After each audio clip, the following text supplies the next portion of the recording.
All right, I'm here with the Ghostbusters of New Jersey, and this is Rich. I'm Rich. And I'm Bill. Awesome, so we have a Rich Bill together. Okay, bad joke here. So what do you guys do for fun as Ghostbusters? Well, there's busting ghosts. That's it makes me feel good, at least. I don't know about this guy. That's our business, yeah. It's a lot of headaches, the paperwork. On a more serious note, we do fan films. Fan films? Okay. We're on our second episode of a series that we're working on. We did some filming today. We have the first episode's online at our website, gbnj.net.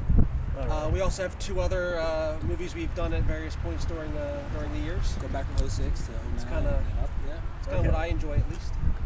So you guys do events also, like parades, charity events? There's been some parades. We've been doing more events. Okay. Getting more into this year. Have you ever been at an event where people started chanting for He-Man? A little bit. Not so much. Maybe not so much He-Man. Nowadays, I guess it's more Star Wars, Power Rangers, Pokemon. Yeah, we get a lot of that. Okay. A lot of people think I'm like a janitor. Gotcha. Let's see what else I'm trying to think. How do you guys feel about the new Ghostbusters movies? If you want to comment on. I do. Mixed feelings, because that's exactly how I feel. And all I really want, and they can do anything they want with the movies, but all I really want is just a connection to the original movies, right? To be in the same universe. I mean, we've had reboot after reboot of Spider-Mans and RoboCops and things that aren't connected, and they're terrible, and they don't do any business. Completely ruined. Yeah. Like I like the Turtles when they did 2007, the CGI movie. How they kind of made it look like it could have been a continuation without not necessarily needing to be one. Right. They easily could have the same thing with this, with like it's a new team of Ghostbusters who had some experience. They're trained by somebody. They don't need to say who, and just toss a couple names here and there, and it would have been perfect. And what's everybody excited about right now? Star Wars, set 30 years after the original movies. Right. We've got another franchise that could be set 30 years after the original movies. Yep. Exactly. A Terminator movie set 30 years after. That's in the same continuity. Right. That's basically. You can have women. I love women as Ghostbusters. And that's not. Kylie That's from funny. Extreme Ghostbusters was amazing. I would have loved Extreme Ghostbusters. That would have been awesome. And any Ghost fan that we are aware of online in the community, it's not a gender thing, it's not a race thing, it's about connecting the two films. And it's an old cliche, funny is funny. Why do you need four funny women? Why can't it be a mix of people? Why can't there be connections to the original? Especially now that there are rumors that there's gonna be another movie coming out with Chris Pratt and Channing Tatum. That's what we're hearing, yeah. And what's funny is I think it's just a celebrity likes Ghostbusters, like, hey, I like to do a movie. Right. Well, why don't we make that happen? Because you're famous and you can do that. Dan Aykroyd's been trying to get a movie going. Howard Ramis, died on his deathbed wanting to get that third movie going. I kind of thought it was pretty crappy of Sony to be like, oh, Howard Ramis is dead, let's greenlight Ghostbusters again. Well, the original thing with the movies is that the rights, they all had a piece of the rights. So legally we don't know if the rights reverted back or what. But after that, it seemed like everything just kept momentum going upward. Once it was announced that they're going to do this female version. And then Brian Cranston's part 2. Yeah, and then Sony leaks part 2. We're showing that, that Channing Tatum was interested in the film. I could deal. If Channing Tatum and Chris Pratt have some kind of connection, since they said Dan Aykroyd and Ivan Reitman are going to be involved somewhat in the production of that movie, if they can put some connection in there, that would be priceless. Yeah. But I mean, just to go with a cold reboot. Yeah, I don't like reboots in general. But that's my hope, is that these new movies are still in the same universe. Yeah. True, but even that if it gets women or men or boys or girls into Ghostbusters who don't have family like us or whatever, that gets them into the movies, great. And maybe it'll bring back some old school merchandise. Well, there's a lot of stuff that's coming out that's old school because of this, but which tells you that the old school merchandise can sell. Why not go with the old school? Don't change the classics. I mean, they can always take the video game artwork they did and just the voice actors redo. I'd love to see a new anime series, perhaps. A CGI Ghostbusters, just like how Cartoon Network did a CGI Clone Wars. It should. It would have worked pretty cool as a continuation. I think as a continuation, Ghostbusters as a franchise should be TV related. Right. Like a half an hour show on Cartoon Network, Sci-Fi set it like channel, they do something Rebels like and Clone Wars would be phenomenal. It would get ratings. Mattel would get their toy line going. Then again, I'm not in charge of it, so exactly. We just do what we do. As a fan, you have to enjoy it how you can. If it gets new fans, get into it. Right now, the slime promotion is very high. And then the fan base. Right. Hopefully, there won't be a divide. Whatever it does, and we'll still enjoy what we enjoy. Exactly. That's right. What got you into Ghostbusters individually? I've been into it since I was a kid. Right from the start, I was 6 years old. Just started seeing the trailers and everything. And as a little kid, I didn't, of course, understand acting. I didn't know who Bill Murray was or whatever. And just to see something like that there's a wonderment to it. Right. That there were people that could catch ghosts, and then the equipment was like magical in one way. And from the first time I ever saw it in theaters, I was hooked on it. Thinking the real Ghostbusters, when they ended up in the MGM world or something like that, there was that one line when Ray Stantz is like, Ackroyd, what's an Ackroyd? That sounds like a medical, prescription. Right. Well, yeah, they sort of did a little parody, an inside joke that real Ghostbusters came first. That was hate to be all nerdy here, but episode 11 of season 1, Citizen Ghost. But that's how they did it. Right. They're like, it was like a law. That was fun. That was like their joke, What got you into it, Bill? For me, I've always been a little overweight. Yeah, it's not gonna lie, but the idea that you can have heroes that look like everybody, they're not sculpted like Superman or Batman, that anybody could be a Ghostbuster, right? Bust a ghost, save the world, Regardless of talent or IQ level, or it was just three friends joined together, bring in a new hire, and they're Ghostbusters now. They started a business. It's the American dream. Then the second movie. Man, I'm blanking out now.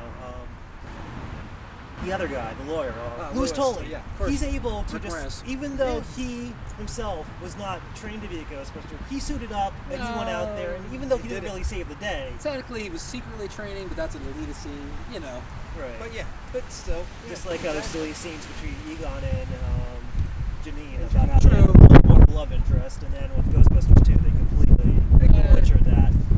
Yet the cartoon picked it up again. But that was a development from the cartoon. Kids love Ghostbusters. Of course, Ghostbusters wasn't really a kids movie. Right. There's a lot of adult jokes. They made it. They kind of mashed together, and it works pretty well for so many years. I will say, and everybody will agree with me, that Ernie Hudson should have been in Ghostbusters. He should have been in Ghostbusters a lot. Yeah. And Ghostbusters as well. But he's the workhorse, man. Yeah. Everyday man, explains everything to us that we don't get. Yeah. Willing to go to jail for them 3 weeks to his employment. He's seen shit that will make you turn white. Exactly. That's right. Exactly. And that's just how you feel when you watch it. You're like, you know what? I have seen shit that turned me white. Exactly. So what are your upcoming events? A couple weeks. We're gonna be they're talks to you. Our website, gbj.net. We list our stuff. Our Tom, our PR. Here's our other boy right there, Ron. They're on our website, and we're gonna be at X19 at the end of March, the weekend of March 28th, 29th. Okay.